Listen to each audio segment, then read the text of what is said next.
ایک گمنام صحابیہ زنیرہ علیہ السلام۔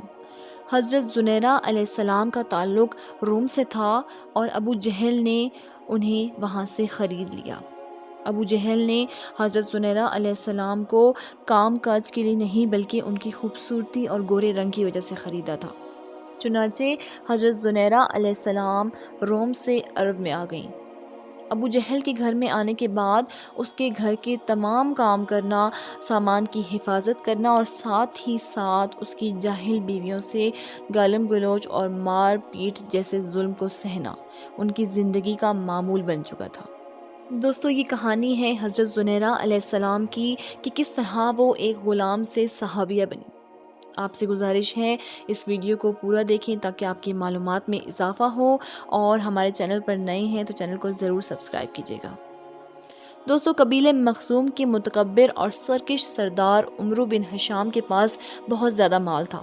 اس کے عظیم الشان اور عالی شان محل میں غلاموں اور لونڈیوں کی بہت بہتات تھی، لیکن پھر بھی اس نے ایک رومی غلام کو دیکھا اور اس نے اسے بھاری قیمت پر خرید لیا۔ اس لیے نہیں کہ اسے غلام کی ضرورت تھی، بلکہ اس لیے اس خوبصورت سرخ و سفید غلام نے اس کا دل جیت لیا تھا۔ مکہ میں رومی غلاموں اور لونڈیوں کو ان کے پھلتے پھولتے رنگ و روپ کی وجہ سے مہنگے داموں فروخت کیا جاتا تھا۔ اس کے پاس کوئی کمی نہیں تھی، اس لیے عمرو بن ہشام نے اس رومی غلام کو خرید لیا جس کا نام زنیرہ تھا، جس کا مطلب ہے ایک چھوٹا کنکر۔ زنیرہ کون تھی اور ان کا خاندان کیا تھا؟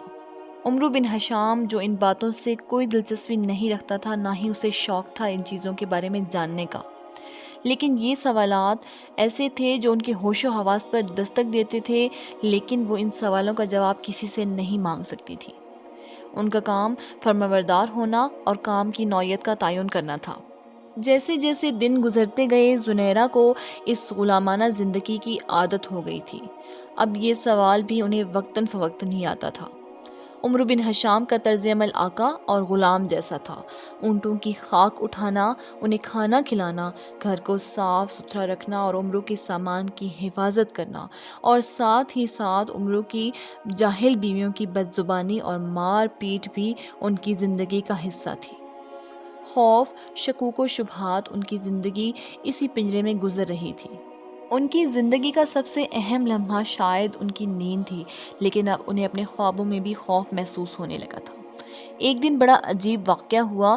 خاموشی سے زنیرہ اونٹوں کی طرف منہ کر کے سو رہی تھی کہ اس نے اپنے مالک کی آواز سنی جو آقا سے بات کر رہا تھا۔ وہ محمد تھے جن کی پرورش میرے سامنے ہوئی اور ہماری طرح اپنی زندگی بسر کی۔ اب وہ کہتا ہے کہ اللہ اس سے کلام کرتا ہے اور اس پر وحی نازل کرتا ہے۔ ایک فرشتہ جبرائیل ان کے پاس آتا ہے۔ آقا کی آواز نے پنجرہ بلند کیا۔ ماسٹر نے جو ہی زنیرہ کو دیکھا تو دلکش آواز میں اسے پکارا، اے زنیرہ، ادھر آ، میرے پاؤں دبا۔ زنیرہ خوشی کے مارے اس کے پاؤں دبانے لگی۔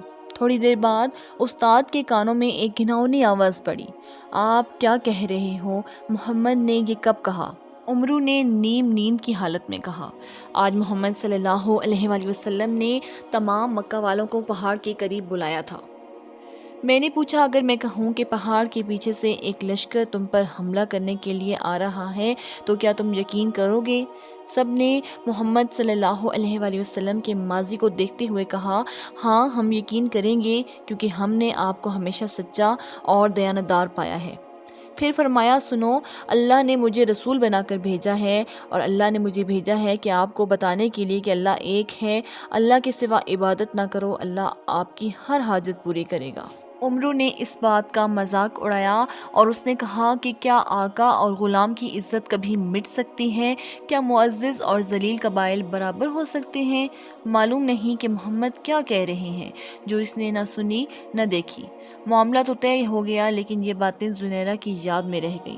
قریش کے ساتھ تعلقات کی وجہ سے محمد صلی اللہ علیہ وآلہ وسلم کا رشتہ بنو مخزوم سے تھا، اور بہت سے دوسرے لوگوں کی طرح زنیرہ بھی محمد صلی اللہ علیہ وآلہ وسلم کے لیے احترام کے جذبات رکھتی تھیں۔ عمرو بن ہشام کی محمد صلی اللہ علیہ وآلہ وسلم سے ناراضگی کی وجہ سے زنیرہ کے دل میں محمد صلی اللہ علیہ وآلہ وسلم کی محبت بڑھ گئی۔ پیارے دوستوں، بتاتے چلوں کہ عمرو بن حشام بعد میں ابو جہل کے نام سے مشہور ہوا۔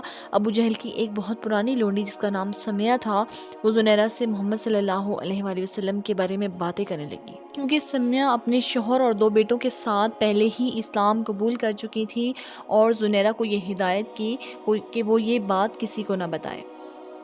سمیہ نے زنیرہ کو بتایا کہ نبی صلی اللہ علیہ وآلہ وسلم اللہ کا پیغام لے کر آئے ہیں کہ اللہ واحد ہے، اللہ کی عبادت کرو اور اپنے تصور سے بنے تمام بتوں کو توڑ دو۔ ہر انسان کو اللہ نے آزاد پیدا کیا ہے اور تمام انسان برابر ہیں، نہ عربی کو عجمی پر اور نہ عجمی کو عربی پر فوقیت ہے، نہ مرد کو عورت پر اور نہ ہی عورت کو مرد پر فضیلت ہے۔ اللہ کے نزدیک حقدار وہ ہے جو سب سے زیادہ پرہیزگار ہو اور جس میں اللہ کی صفات کا نور چمک رہا ہو۔ حضرت زنیرہ کے ان گنت سوالوں کے جواب ان الفاظ میں تھے: زندگی بیل کی طرح سارا دن کام کرنے، گالیاں سننے اور مار پیٹ کرنے جیسی تھی، اور لیکن نبی کریم صلی اللہ علیہ وآلہ وسلم نے انہیں سکون کا بہت آسان علاج بتایا تھا۔ ایک دن خدا جانے کیسے وہ سمیہ کے ساتھ دربار رسالت میں حاضر ہوئی، اور محبت اور رحمت کی ہستی نے پیار سے ان کے سر پر ہاتھ پھیر کر دعا کی۔ برسوں سے زنیرہ کی آنکھیں محبت سے لبریز تھیں، وہ پھوٹ پھوٹ کر رونے لگی۔ ان کے وہم و گمان میں بھی نہیں تھا کہ کوئی اس غلام کو بھی پیار سے دیکھ سکتا ہے۔ نبی کریم صلی اللہ علیہ وآلہ وسلم نے ان سے فرمایا کہ انسان تمام مخلوقات میں سے سب سے زیادہ معزز ہے، اور انسان اللہ کا نمائندہ اور خلیفہ ہے۔ ہر شخص کو اللہ نے ایک خاص خوبی عطا کی ہے۔ جو شخص اس راستے پر سچے دل کے ساتھ اور عاجزی اور انکساری کے ساتھ چلتا ہے، وہ دنیا میں خواہ کتنا ہی پست کیوں نہ ہو، وہ اللہ کے قریب ہوگا۔ نبی کریم صلی اللہ علیہ وآلہ وسلم کے نور سے زنیرہ کے باطن کی روشنی سورج کی طرح تھی۔ انہوں نے فوراً اسلام قبول کر لیا۔ اب وہ رسول اللہ صلی اللہ علیہ وآلہ وسلم کی عظیم صحابیہ حضرت زنیرہ رضی اللہ تعالیٰ عنہا بن چکی تھیں۔ رسول پاک صلی اللہ علیہ وآلہ وسلم نے حضرت زنیرہ رضی اللہ تعالیٰ عنہا کو اللہ کا قرب حاصل کرنے کے چند طریقے بتائے، اور یہ تاکید کی کہ ابھی قبول اسلام کا اعلان نہ کریں۔ زنیرہ سلام اللہ علیہا ایمان کی دولت سے مالا مال ہو کر واپس آ گئیں، مگر پیار اور محبت چھپتی نہیں۔ عمر بن حشام کو کسی طرح سے معلوم ہو گیا کہ زنیرہ رضی اللہ تعالیٰ عنہا مسلمان ہو گئی ہیں، اور پھر اس کی جہالت اور ظلم کا دروازہ کھلا، جس کی وجہ سے اس کا نام مشہور ہوا، اور آج بھی اس کا اصل نام عمرو بن حشام ہے، جس کو کم ہی لوگ جانتے ہیں۔ ابو جہل نے حضرت زنیرہ رضی اللہ تعالیٰ عنہا پر ظلم و جبر کے پہاڑ توڑنے شروع کر دیے۔ ابو جہل حضرت زنیرہ رضی اللہ تعالیٰ عنہا کو اس قدر گالیاں دیتا تھا کہ وہ بے ہوش ہو جاتی تھی، مارتے مارتے تھک جاتے، لیکن صبر کے ساتھ وہ سب کچھ برداشت کر لیتی اور خود مختار ہونے کی خواہش نہیں رکھتی تھی۔ ابو جہل روز نئے نئے طریقے سے ظلم کرتا، کئی روز انہیں کھانے کو نہیں ملتا تھا، اور ان کے سونے پر بھی پابندی لگا دی جاتی، اور جیسے ہی انہیں زکام ہوتا تو وہ تیز دھار چھری سے انہیں مارتا تھا۔ حضرت زنیرہ رضی اللہ تعالیٰ عنہا کا پورا جسم زخمی رہتا، لیکن اب وہ روح کے سفر پر تھی، جہاں مادی جسم کو انسانی روح کی جلد یا لباس کے طور پر دیکھا جاتا ہے۔ جب رسول اللہ صلی اللہ علیہ وآلہ وسلم تک ان پر ظلم کی خبر پہنچی تو آپ غمگین ہو جاتے۔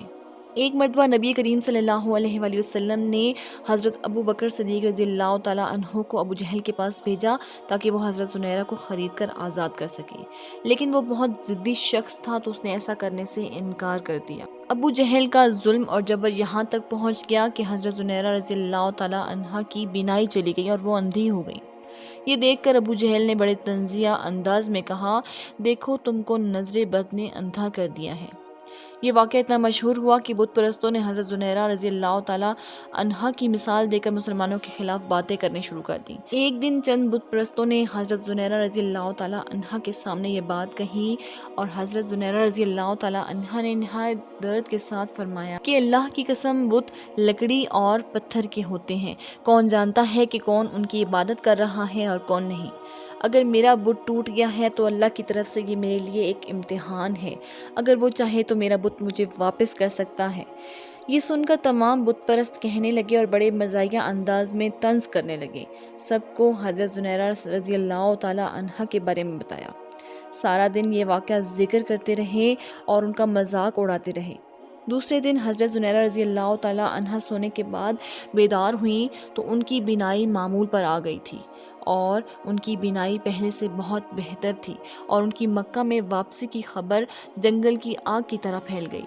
کل تک جو لوگ ان کا مذاق اڑا رہے تھے وہ بہت مایوس ہوئے، خاص طور پر ابو جہل شرم کے مارے گھر سے نہیں نکلتا تھا۔ اس دن حضرت ابو بکر صدیق رضی اللہ تعالی عنہ دوبارہ ابو جہل کے پاس آئے اور کہا کہ اگر تم نے حضرت زنیرہ رضی اللہ تعالی عنہا کو بیچ دیا تو میں تمہیں اس کی دگنی قیمت دوں گا، اس کا آپ اس رقم سے زیادہ طاقتور اور محنتی بھیڑیں خرید سکیں گے۔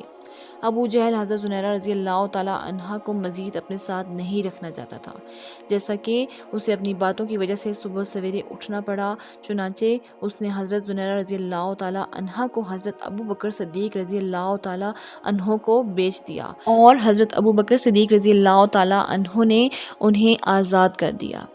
دوستو، امید کرتے ہیں آج کی ویڈیو آپ کو پسند آئی ہوگی۔ ویڈیو کو زیادہ سے زیادہ لائک اور شیئر کیجیے گا۔ اپنا ڈھیر سارا خیال رکھیں، ملتے ہیں نیکسٹ ویڈیو میں۔ دعاؤں میں یاد رکھیں۔ اللہ حافظ۔